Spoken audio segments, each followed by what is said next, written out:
Trip ഇറിഗേഷൻ്റെ valve open ചെയ്ത്. അപ്പോൾ complete നമുക്കൊരു ഓട്ടപ്രദർശനം നടത്തി നോക്കാം. എല്ലാ വാൽവിനും ഡ്രോപ്പ് വീഴുന്നുണ്ട്, എല്ലാ വാൽവിലും ഡ്രോപ്പ് വീഴുന്നുണ്ട്. ഓക്കെ, ഇതൊന്ന് മോണിറ്റർ ചെയ്യണം. എല്ലാ വാൽവിൽ നിന്ന് വീഴുന്നുണ്ടോ ഇല്ലയോ എന്നൊന്ന് മോണിറ്റർ ചെയ്യേണ്ട ഒരു ആവശ്യമുണ്ട്. കണ്ടില്ലേ, എല്ലാത്തിനകത്തും ട്രിപ്പ് വീഴുന്നുണ്ട്. ട്രിപ്പ് ഇറിഗേഷൻ, അങ്ങനെ ട്രിപ്പ് ഇറിഗേഷൻ നടക്കുക. ഇതിനിടയിൽ കൂടെ നടക്കുമ്പോൾ കാല് തട്ടിയൊന്നും ഇതൊന്ന് ഊരിപ്പോകാതെ ശ്രദ്ധിക്കണം. ട്രിപ്പ് ഇറിഗേഷൻ ചെറിയ ലീക്കൊക്കെ ഉണ്ട്, എന്നാലും okay, it's working. Okay, working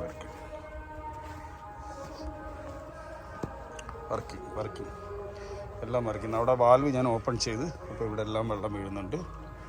okay, നമ്മുടെ ട്രിപ്പ് ഇറിഗേഷൻ പദ്ധതി സക്സസ് ആയിരിക്കുന്നു. ഇനി നമ്മൾ മാക്സിമം ഹോസ്